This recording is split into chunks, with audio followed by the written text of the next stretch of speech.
Hello बच्चों, कैसे हो। आज अपन बात करने वाले हैं क्लास 10th चैप्टर नंबर 5 और एक्सरसाइज 5.2।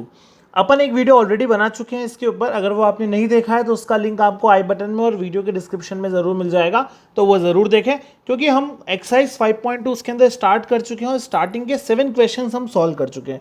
तो आज अपन को क्या करना है, आज अपन को 8th क्वेश्चन से इसको स्टार्ट करना है और आगे बढ़ना है। चलिए तो आगे बढ़ते हैं इसी के साथ में क्वेश्चन नंबर 8 से।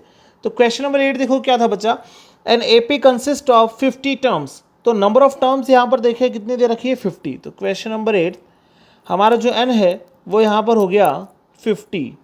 थर्ड टर्म इज 12, मतलब A3 हो गया क्वेश्चन में 12। एंड द लास्ट टर्म का मतलब AN कितना दे रखा है 106। Find the 29th term. अपन को कौन सी टर्म निकालनी है, 29th टर्म निकालनी है। तो बहुत आसान सा और बहुत ईजी सा काम है, कहीं कोई भी दिक्कत वाली बात नहीं है, ठीक है ना। आपको मैंने AN का फॉर्मूला सिखाया था, AN equals to A plus N minus 1 into D. और वैसे भी अभी तक इस पूरे चैप्टर के अंदर मैंने आपको एक से कोई दूसरा फॉर्मूला बताया भी नहीं है। चलिए तो AN की वैल्यू हमारे पास में 106, A की वैल्यू हमें अभी पता नहीं है, छोड़ दीजिए। N अपने पास में है 50, ये 50 क्योंकि नंबर ऑफ टर्म्स 50, और D भी हमें अभी पता नहीं है। तो हमारे पास में एक इक्वेशन आ गई, A plus 49D equals to 106। This is our equation number 1। आपको A3 पता है कितना है 12। A3 का मतलब कितना हो गया बच्चों, A प्लस 2D, वो कितना हो गया 12। तो दिस इज इक्वेशन नंबर 2। दो इक्वेशंस आपके पास में फ्रेम हो गई। अब आपको मैंने क्या सिखाया कि जब भी एपी के अंदर दो इक्वेशंस फ्रेम होगी तो आपको क्या करना है, एलिमिनेशन कैसे करना है।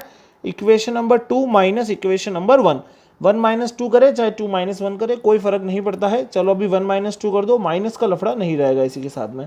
तो equation number 1 minus equation number 2। तो 1 माइनस 2 करेंगे, ए से ए कट गया, ये हो गया बेटा 47D equals to 94। So D will be what 2। ये आपका D निकल गया। अगर मैं D को 2 रखता हूँ, 2 2 जा 4, A की वैल्यू कितनी आने वाली है 8। तो D निकल गया, A निकल गया। अब अपन को क्या निकालना था, क्वेश्चन बड़ा आसान सा है। अपन को क्वेश्चन ने बोला था find the 29th term, A29 निकालना है। तो बस अब A29 निकालना आपके लिए कोई बड़ी बात नहीं। A29 का मतलब क्या हो गया, A प्लस 28D, A की वैल्यू है 8 plus 28 into 2, that will be 56 plus 8, 56 plus 8 will be 64। ये आपका काम कंप्लीट बेटा, ये आपका हो गया फाइनल आंसर। चलिए इजी क्वेश्चन था, आगे बढ़ते हैं। Question number 8 complete. Question number 9 अच्छा क्वेश्चन है, इंपॉर्टेंट मार्क करके रखेंगे। If the third and the 9th term of the AP are 4 and minus 8, third term है 4 एंड 9th टर्म है minus 8, which term of the AP is 0। AP की कौन सी term 0 है, मतलब क्या हुआ इसका कि कोई टर्म है जो 0 है, आपको वो टर्म निकालनी है। मतलब आपको क्या निकालना है, n निकालना है। n आपको फाइंड करना है ना। विच टर्म जब भी आए, find the number of terms जब भी आए, तो अपन को हमेशा ध्यान रहे कि क्या निकालना है, n निकालना है। तो हम किसकी बात करेंगे यहाँ पर, हमें n निकालना है, जो गिवन कंडीशन है उनको यूज करते हुए। चलिए एपी का कोई भी क्वेश्चन आता है बेटा, एक चीज हमेशा ध्यान रखिए कि अगर आपको ए और डी पता है तो आप क्वेश्चन बहुत इजीली सॉल्व कर पाएंगे। अगर आपको ए और डी पता नहीं है तो आप क्वेश्चन सॉल्व नहीं कर पाएंगे। तो इसी तरीके से चलिए अपने पास A3 है, A3 का मतलब हो गया A प्लस 2D 4, A9 का मतलब हो गया A प्लस 8D, जो कितना हुआ माइनस 8। एपी में दो इक्वेशन क्या करवाना पड़ेगा, subtract equation 1 minus equation 2, subtract करा, minus minus sign change plus cancel, minus 6D equals to 12। तो यहाँ से D आ गया मेरे पास में माइनस का 2, ये मेरे पास में आ गया D। इस D माइनस 2 को अगर मैंने यहाँ रखा तो 2 इंटू माइनस 2 माइनस 4, और उसको उधर शिफ्ट करूंगा तो मेरे पास में A आ जाएगा 8। तो मेरे पास में D और A दोनों निकल। अब क्वेश्चन क्या बोल रहा है, क्वेश्चन बोल रहा है कि AN कितना है 0। AN का मतलब कौन होता है, A plus N minus 1 into D। तो 0 इक्वल्स टू A है 8, n माइनस 1, डी कितना है बच्चों माइनस 2। इसको सॉल्व करके अब क्या निकालना है, n निकालना, बहुत आसान सा काम है। Minus 8 equals to n minus 1 into minus 2, इसको इससे काट देंगे, प्लस का 4, n माइनस 1 इक्वल्स टू 4। तो अपना फाइनल आंसर n कितना हो गया 5। ये अपना आ गया फाइनल आंसर। मतलब जो इसकी 5th टर्म है एपी की, वो 5th टर्म हमारी क्या होगी, 0 होगी। और हमें यही फाइंड आउट करना था कि विच term of the AP will be 0। Okay, तो नेक्स्ट क्वेश्चन नंबर 10, एक बहुत अच्छा क्वेश्चन है, छोटा क्वेश्चन है, ध्यान से देखें, 1 मार्क्स में आ सकते हैं इस तरह के question. The 17th term of an AP exceeds इस 10th term by 7। 17th term जो है वो 10th टर्म को क्या करती है, 7 से एक्सीड करती है। इसका मतलब क्या हो गया, 17th term of the AP exceeds its 10th term. 10th term को 7 से एक्सीड करती है, मतलब क्या है, उससे ज़्यादा है। समझ में आ गई ना बात। 17th term of the AP, ये 17th टर्म, एक्सीड का मतलब होता है ज़्यादा होना। किससे ज़्यादा है? 10th टर्म से। कितनी ज़्यादा है? 7 ज़्यादा है। तो 10th टर्म में मैंने क्या करवा दिया? 7 ऐड करवा दिया। ठीक है, चलिए सॉल्व कर लेते हैं। बहुत आसान सा क्वेश्चन है। A17 का मतलब क्या होता है? A+16D। A10 का मतलब क्या होता है? A+9D। ए से ए हो गया cancel, 7D equals to 7, common difference ही निकालना था और वो कितना आ गया? 1। Question complete. बहुत आसान सा क्वेश्चन। नेक्स्ट मूव करते हैं क्वेश्चन नंबर 11 की तरफ। क्वेश्चन नंबर 11 कुछ इसी से मिलता जुलता क्वेश्चन है। विच term of the AP will be 132 more then it's 54th term? Which term का मतलब आप फाइंड क्या करना चाह रहे हैं? एन। ये ध्यान रखना, मैंने बार बार बता दिया, ठीक है ना। क्या निकालना है बच्चों? एन निकालना है। तो मान लो कि वो जो टर्म है, देखो एन तो हुआ कि जैसे 5th term, 6th term, 12th term, लेकिन यहां पर जो कंपैरिजन होगा वो कैसे होगा? ए एन, ठीक है ना भाई। कौन सा नंबर की? 5th, A5, A6, A7, A12, कौन सा नंबर की है? तो an is equals to 132 more than 54th term, यही दिया हुआ है ना क्वेश्चन में, और अपन को फाइंड क्या करना है? वापस से देखो, विच टर्म ऑफ द एपी, मतलब एपी की कौन सी टर्म 132 क्या होगी? ज्यादा होगी। किससे ज्यादा होगी? 54th टर्म से। तो an equals to 132 plus A54, ये अपन को दे दिया। इसको सॉल्व करना है। अच्छा, आप एक बात समझे, इस क्वेश्चन के लिए अपन को गिवन क्या है? इस क्वेश्चन के लिए अपन को गिवन क्या है? एपी। इस एपी को देखकर एक बात समझ में आ रही है कि इसकी फर्स्ट टर्म कितनी हो गई बेटा? 3, और अगर मैं इसका डी निकालूंगा A2 माइनस A1 करके, तो वो कितना हो गया? 12। तो ए और डी दोनों पता है। अब ए और डी मुझे दोनों पता है, और अब मुझे अब क्या करना है? इसको सॉल्व करना है। कैसे सॉल्व करना है? बहुत आसानी से सॉल्व करना है। एन का मतलब क्या होता है? A plus N minus 1 into D. 132 A54 का मतलब क्या होता है? A plus 53 D.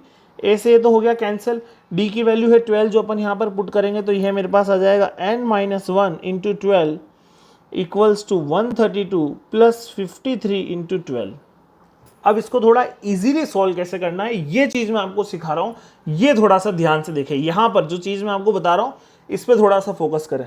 देखो, जब अपन नॉर्मली, जिन लोगों की मैथ्स अच्छी है ना, उनको ये फटाफट से पकड़ में आएगा कि सर 12 इंटू 11 जो है वो मेरा 132 होता है। अगर आपको इतना सा पकड़ में आ गया ना बेटा, तो अब देखो काम कितना ईजी हो गया। बिना कोई मल्टीप्लीकेशन करे 12 कॉमन, 11 प्लस 53, 12 से 12 हो गया कैंसिल, ये हो गया आपके पास 64, n minus 1 equals to 64, this implies n equals to what? 65। ये आपका हो गया आंसर। तो ये क्या होता है? प्रैक्टिस से आता है। जब आप बार बार प्रैक्टिस करोगे, कुछ अच्छे क्वेश्चन सॉल्व करोगे, तो ये आपके दिमाग में ऑटोमेटिकली आएगा। ठीक है, तो एक अच्छा क्वेश्चन है, इंपॉर्टेंट क्वेश्चन है, वैसे भी मार्क रखना है और इस चीज के लिए भी अपन को ध्यान में रखना है। ठीक है ना। क्वेश्चन नंबर 11 अपन ने किया था, इंपॉर्टेंट, आप अपनी कॉपी में, बुक में मार्क करके रखें। चलिए आगे बढ़ते हैं। क्वेश्चन नंबर 12 क्या कह रहा है? Two APs have same common difference. दो एपी का क्या है? कॉमन डिफरेंस सेम है, मतलब दोनों एपी का जो डी है वो कैसा है? सेम है। The difference between there 100th term is 100। What will the difference between there 1000 term? बेटा दो अलग अलग एपी है और दोनों एपी का जो है कॉमन डिफरेंस वो कैसा है? सेम है। तो लेट देयर फर्स्ट टर्म तो दोनों की अलग अलग होगी ना, let their first terms be, एक को अपन ने स्मॉल ए मान लिया और एक को अपन ने कैपिटल ए मान लिया, और दोनों का कॉमन डिफरेंस तो डी सेम है, उसको मानने की जरूरत नहीं है। ठीक है, अब देखो, according to question the difference between their 100 term is 100, ये क्वेश्चन ने दे रखा है, और अपन को फाइंड क्या करना है? 1000th टर्म के बीच का डिफरेंस क्या आएगा। चलिए बेटा, इस A100 का मतलब कौन हो गया? A प्लस 99D, और इसका मतलब कौन हो गया? Minus capital A plus 99D। कोई फर्क वाली बात है नहीं, इक्वल्स टू व्हाट? 100। जैसे ही आप ब्रैकेट ओपन करेंगे तो 99D कैंसिल हो जाएगा, A माइनस A कितना आ गया? 100। इसको आप इक्वेशन नंबर 1 नाम दे दें, ये आपके काम आएगी। ठीक है, अब आपको क्या निकालना है? Now the difference between there 1000th term के बीच का डिफरेंस, मतलब A1000 माइनस कैपिटल A1000, ये अपन को फाइंड करना है। कोई दिक्कत वाली बात नहीं, बहुत आसान सा काम है। ये हो गया A plus 999D minus capital A plus 999D। जैसे ही ब्रैकेट ओपन हुआ 999D गया, A माइनस स्मॉल ए आ गया, और A माइनस स्मॉल ए की वैल्यू देखो कितनी हो जाएगी? A माइनस स्मॉल ए की वैल्यू कितनी हो गई? 100। इक्वेशन नंबर 1 से, तो ये अपना आंसर आ गया। देखो बिल्कुल इजी सा क्वेश्चन है। हुआ क्या यहाँ पर कि 999D कट गया, तो कौन आया, a minus small A, sorry small A minus capital A, और ये वैल्यू अपन को क्वेश्चन में इक्वेशन नंबर 1 से क्या मिली थी 100, तो अपना आंसर भी कितना हो गया फिर 100। ठीक है, तो एक अच्छा क्वेश्चन था ये। आगे बढ़ते हैं नेक्स्ट क्वेश्चन की तरफ। क्वेश्चन नंबर अब अपने पास में आएगा 13। क्वेश्चन नंबर 13 जो बन रहा है ये अपने आप में बहुत इंपॉर्टेंट है। 13 14 दोनों सेम पैटर्न के हैं, ध्यान से देखना है। ये क्वेश्चन आपको आगे वाली एक्सरसाइज में भी मिलेंगे। How many 3 digit number are divisible by 7। पहले तो ये समझो कि निकालना क्या है, हाउ मैनी, और ये क्यों क्वेश्चन एपी का है ये भी समझना जरूरी है। हाउ मैनी का मतलब कितने, कितने मतलब क्या निकालना पड़ेगा, n। तो पहली चीज तो ये क्लियर करने की, क्या निकालना, n निकालना है। क्वेश्चन क्या बोल रहा है, 3 डिजिट के ऐसे कितने नंबर है जो किससे डिवाइड हो जाए, 7 से डिवाइड हो जाए। ठीक है, तो सबसे पहले तो ये ढूंढो कि 3 डिजिट का वो पहला नंबर कौन सा है जो 7 से डिवाइड हो जाता है। ठीक है, इसको ढूंढने के लिए थोड़ा वो टेबल अगर आपको याद है तो बहुत अच्छी बात रहेगी। देखो बेटा 14 7 जा होता है 98 और 15 7 जा होता है 105। तो पहला नंबर जो 7 से डिवाइड होगा ये अपन को ढूंढना है, टेबल से ढूंढ सकते हो, और वो मेरे पास कौन आया 105। अब मतलब जो मेरा एपी है यहाँ पर, जो मुझे एपी का फॉर्मेशन करना है वो जो है उसमें मेरा एपी स्टार्ट कहाँ से होगा 105, अगला नंबर इसमें 7 ऐड करवा दिया 112 एंड सो ऑन ऐसे चलता जाएगा। अब लास्ट नंबर कौन सा होगा, देखो लास्ट नंबर 3 डिजिट का कौन होता है 999, फिर तो 4 डिजिट के स्टार्ट हो जाता है। लेकिन क्या 999 7 से डिविजिबल है क्या, चलो डिवाइड करके चेक कर लेते हैं। 7 से डिवाइड किया, 7 1 जा 7, 2 और 9, 7 4 जा 28, 1 और 9, 7 2 जा 14, तो रिमाइंडर बच रहा है यहाँ पर कितना बच्चों 5। तो इसका मतलब क्या हुआ 999 तो डिविजिबल नहीं है क्योंकि रिमाइंडर बच रहा है 5। लेकिन अगर मैं इस रिमाइंडर को माइनस कर दूं, 999 में से अगर मैंने 5 माइनस कर दिया तो कितना बचेगा 994, और 994 मेरा क्या होगा फिर डिविजिबल हो जाएगा। तो यहाँ पर अब मेरे पास में क्या हुआ, मेरे पास में एक सीरीज बन गई, ये बन गई मेरी एक सीरीज। यही सबसे इंपॉर्टेंट है इस क्वेश्चन में और इसके आने वाले क्वेश्चंस के अंदर, कि पहले अपन को क्या करना है, एक सीरीज बनानी। बना ली सीरीज। इस सीरीज में मेरी फर्स्ट टर्म कौन है 105, मेरा कॉमन डिफरेंस कौन है 7 क्योंकि मैं डिविजिबल बाय 7 चेक कर रहा हूँ, और मेरी लास्ट टर्म कौन है, मेरा जो an है वो कितना है 994। अब मुझे क्या निकालना है, हाउ मेनी मतलब क्या निकालना है, नंबर ऑफ टर्म्स। तो बस फॉर्मूला तो एक ही है, फॉर्मूले से तो एक से दूसरा सिखाया ही नहीं आपको, केवल कंसेप्ट जो है वो आपके बार बार बदल सकते हैं, बाकी फॉर्मूला तो बेटा एक ही रहेगा इस पूरी एक्सरसाइज के अंदर। ये मैंने लिख दिया, सॉल्व कर लेते हैं इसको। इसको इधर शिफ्ट किया, ये हमारे पास में देगा 889,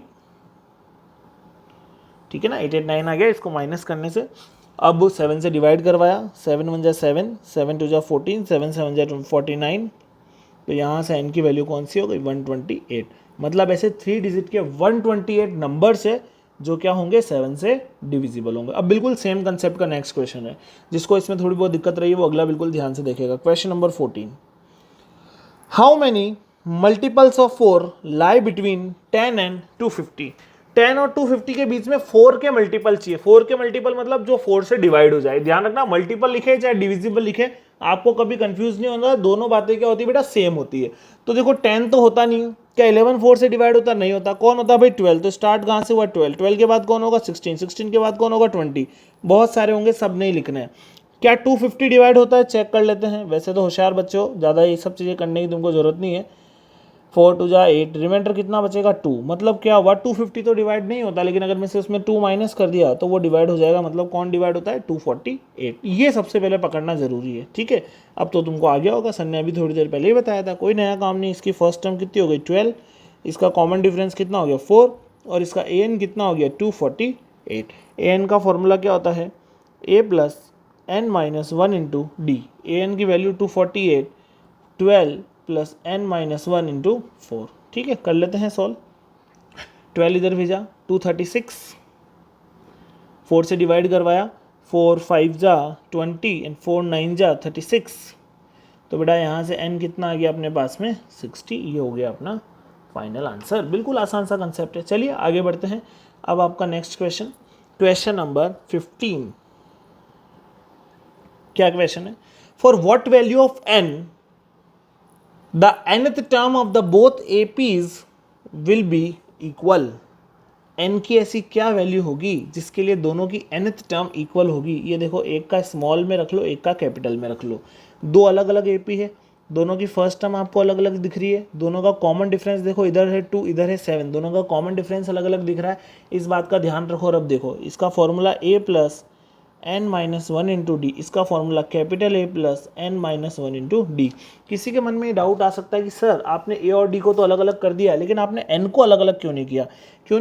क्योंकि ये क्या पूछ रहा है, n की क्या वैल्यू होगी जिसके लिए दोनों की nth टर्म कैसी होगी, इक्वल होगी। तो उसने खुद ने बोला ना कि nth टर्म जो है वो कैसी होनी चाहिए, इक्वल होनी चाहिए, तो n को तो सेम होना ही पड़ेगा। चलिए a कितना दिख रहा है बेटा 63, n फाइंड करना है, d आपको इस AP का 2 दिख रहा है 65 माइनस 63, यहाँ देखो a कितना दिख रहा है 3, n माइनस 1, और इसके लिए d कितना दिख रहा है 10 माइनस 3 मतलब कितना हो गया 7। ये हो गया अपना काम। अब इस क्वेश्चन को हटा देते हैं, अब केवल हमें सॉल्व करना है, बहुत आसान है।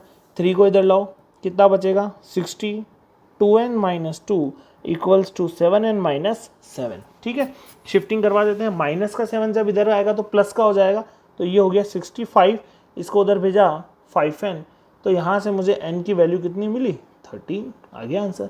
AP के क्वेश्चन जनरली जो NCERT वाले हैं ना वो सब आपके छोटे छोटे, और वैसे भी जो बड़े हैं वो सब 5.3 में आएंगे, अभी नहीं आएंगे। तो ये बहुत आसान सा और बहुत ईजी सा एक और क्वेश्चन आपके सामने कंप्लीट। आगे बढ़ते हैं इसी के साथ में क्वेश्चन नंबर 16, फिर से एक्सीड वाला क्वेश्चन है, इजी क्वेश्चन है, लेकिन इस बार क्या पूछा है, डिटरमाइन द AP। इस चीज़ का भी ध्यान रखना होता है, पूछते क्या है, मतलब AP निकाल के देनी है इस बार, ठीक है ना। अब AP कैसे निकालते हैं ये चीज़ देखना। Determine the AP whose third term is कितना 16, थर्ड टर्म मतलब हो गया बेटा a3 equals to a plus 2d equals to 16, equation number 1, ठीक है। And seventh term exceed the fifth term by 12, ठीक है ना, क्या लिखा हुआ है, seventh term exceeds the fifth term by 12, इसका मतलब a7 exceeds the fifth term by 12। a7 जो है एक्सीड कर रहा है फिफ्थ टर्म को, किससे 12 से, ठीक है। a7 फिफ्थ, अब अपन देखो क्वेश्चन पे हटाओ इसको, a7 का मतलब क्या होता है a प्लस 6d, एक्सीड मतलब क्या होता है ज़्यादा, इसका मतलब a प्लस 4d, a से हो गया कैंसल, 2d इक्वल्स टू कितना हो गया 12, तो बेटा d कितना हो गया 6, ठीक है। इस d6 को यहाँ पुट करो from equation 1, from equation number 1। अगर मैंने d को 6 पुट किया, देखो जरा एक बार, d6 2 6 या 12, a कितना आ जाएगा 4, ठीक है। अब क्वेश्चन अपन से क्या पूछी, AP पूछी है, बस ये ध्यान रखना है ना। तो AP कैसे लिखते हैं, AP लिखने का मतलब होता है स्टार्टिंग के 3 टर्म्स लिखना। तो फर्स्ट टर्म कौन है 4, अगली टर्म कौन आ जाएगी, जो अपना नंबर है, AP का कंसेप्ट क्या कहता है भाई, फिक्स नंबर को ऐड कर करके बनाते हैं। अपना नंबर कौन है 6, तो 4 प्लस 6 कितना हो गया 10, फिर 6 ऐड किया तो कितना हो गया 16, फिर 6 ऐड किया 22। अब इसे लिखते ही मत जाना, 2-4 नंबर लिखने होता है, बस वहीं पे अपना काम फिनिश हो जाता है, ठीक है। तो ये अपना क्वेश्चन नंबर 16 कंप्लीट हो गया। इस चीज़ का ध्यान रखें, जिन क्वेश्चन से बोल रहा है कि डिटरमाइन द AP डिटरमाइन करो, वहाँ पर अपन को इस तरह का काम करना होता है, ठीक है। चलिए इसी के साथ में आगे बढ़ते हैं नेक्स्ट क्वेश्चन की तरफ। ये अपना हो गया क्वेश्चन 16 कंप्लीट। चलिए तो PDF को भी स्क्रॉल करने का टाइम आ गया है। ओके नाउ 4 क्वेश्चन और बच रहे हैं, चलो ये बहुत अच्छी बात है। आज अपनी एक्सरसाइज फिनिश हो जाएगी, नेक्स्ट वीडियो में अपन नया कंसेप्ट स्टार्ट करेंगे। ओके सो क्वेश्चन नंबर 17, अरे क्या बात हो गई, क्वेश्चन नंबर 17। अच्छा एक चीज़ और, अगर आप लोगों ने किसी ने भी 1 2 3 4 में से किसी को कोई दिक्कत आ रही है, कोई प्रॉब्लम आ रही है, तो वो वीडियोस भी ज़रूर देखें। उन सारे की जो प्लेलिस्ट है वो आपको चैनल के ऊपर मिल जाएगी, वो भी ज़रूर देखें। और जिसको जो दिक्कत आ रही है वो कमेंट बॉक्स में मुझे ज़रूर बताएं। Okay so find the 20th term from the last. क्या करना है, एक नया कंसेप्ट है, तो पहला काम तो ये होगा कि इस क्वेश्चन को करना है इंपॉर्टेंट मार्क, ठीक है। जब भी लास्ट से टर्म निकालनी हो, लास्ट से सम निकालना हो, ठीक है, तो बेस्ट क्या होता है, बेस्ट होता है रिवर्स द AP। क्या करना है, AP को क्या कर देना है, रिवर्स कर देना। रिवर्स कर देना मतलब उल्टे से लिखना है। तो पहले आपकी AP थी 3 8 13 253, अगर आप रिवर्स करोगे तो क्या हो जाएगा 253 13 8 और 3। अब जो 20th टर्म लास्ट से थी, अगर मैंने उसको रिवर्स कर दिया तो अब मेरी तो वो 20th टर्म कौन सी हो गई, स्टार्टिंग से हो गई, ठीक है। तो अब बहुत आसान सा काम है, देखो इसका A कितना दिख रहा है अपन को 253, इसका D कैसे निकालते हैं अपन, A2 माइनस A1 करके, मतलब बाद वाली टर्म को पहले वाली टर्म से माइनस करके निकालते हैं। तो यहाँ देखना, ये आपका A1, ये आपका मान लो A2, ये A3, ये A4, ठीक है। तो अब ये A1 और A2 में समझना, क्योंकि यहाँ पर बीच में गैप आ रहा है। एक काम करो, यहाँ समझो A1 A2 और A3, उसको भूल जाओ। तो अगर मेरे को D निकालना है तो मैं क्या करूँगा, A2 माइनस A1, 8 माइनस 13 कितना हो जाएगा, माइनस का 5। इस चीज़ का भी ध्यान रहे हमेशा कि नॉर्मली देखो जो डी है यहाँ पर 8 - 3 कितना है 5, लेकिन अगर मैंने एपी को रिवर्स कर दिया तो मेरा जो डी है उसका साइन भी क्या हो जाएगा, रिवर्स हो जाएगा। इस चीज़ का ध्यान रखना। तो यहाँ मेरे पास डी कितना आ रहा है -5। कौन सी टर्म निकालनी थी 20th, ये A20। क्या होता है फॉर्मूला, A + 19D। ए है अपने पास 253 + 19, डी है -5, गड़बड़ हो गई थोड़ी सी। डी है अपने पास में -5, 253 एंड 19 5 जा -95। इसको कर लेते हैं सॉल्व। देखो कितना हो रहा है, 253 - 19 5, 13 - 5 8, 14 - 9 अपने पास में कितना हो जाएगा बेटा 5, और यहाँ पर 158 इज आर आंसर। मतलब अगर अपन को लास्ट से टर्म निकालनी है 20th टर्म तो वो कौन आएगी, 158 आने वाली है। ठीक है, चलिए आगे बढ़ते हैं इसी के साथ में। क्वेश्चन नंबर 18 बोर्ड में काफ़ी बार पूछा गया क्वेश्चन है, इंपॉर्टेंट क्वेश्चन है, ध्यान से देखें। नया कुछ भी नहीं है, कंसेप्ट नया नहीं, कंसेप्ट नया 17 में था जो मैंने आपको बता दिया। Question number 18, the sum of the 4th and 8th term of the AP is 24। The 4th and the 8th term of the AP का जो सम है वो कितना है 24। A4 + A8 कितना दे रखा है 24। इसको अपन सिंप्लीफाई कर लें, या चलो एक काम करेंगे बाद में करेंगे। दूसरी क्या बोल रहा है, the sum of the 6th and the 10th term A6 + A10 कितना दे रखा है 44। फिर क्वेश्चन ने बोला है find the first 3 terms of the AP. AP की 3 टर्म्स निकाली, मतलब एपी निकाली, कोई दिक्कत वाली बात नहीं। इसको देखना, A4 का मतलब A + 3D, A8 का मतलब A + 7D equals to what 24। तो A + A 2A + 10D equals to what 24। इसको नाम दीजिए आप इक्वेशन नंबर 1। A6 का मतलब इसके लिए अब A + 5D, A10 का मतलब A + 9D equals to what 44। कितना हो जाएगा बेटा 2A + 14D equals to what 44, equation number 2। अब अपन को क्या करना है, एपी में जब भी दो इक्वेशन बनेगी, elimination equation number 2 minus equation number 1, दोनों इक्वेशंस को माइनस किया, 2A गया, 4D equals to what 20, so D will be equals to what 5। D निकाल लिया, इसको कहीं भी पुट करूँ, चलो 1 में पुट करता हूँ, 1 1 1 ये 1, D आया 5 5 यहाँ पुट करोगे 10 × 5 50, शिफ्टिंग करवाई -26, तो A आ गया -13। एपी की पहली 3 टर्म्स लिखनी है। फर्स्ट टर्म -13, -13 में 5 ऐड करवाया -8, -8 में 5 ऐड करवाया -3, ये हो गया आपका first 3 terms of the AP. बस काम फिनिश। चलिए आगे बढ़ते हैं इसी के साथ में नेक्स्ट क्वेश्चन की तरफ। ओके, सो नेक्स्ट क्वेश्चन बच्चों, question number 19 and question number 20 both are of the same concept. Word problem है, घबराने वाली बात नहीं, बहुत आसान है। Subba Rao started work in 1995। सुब्बा राव आदमी ने 1995 में अपना काम करना स्टार्ट किया।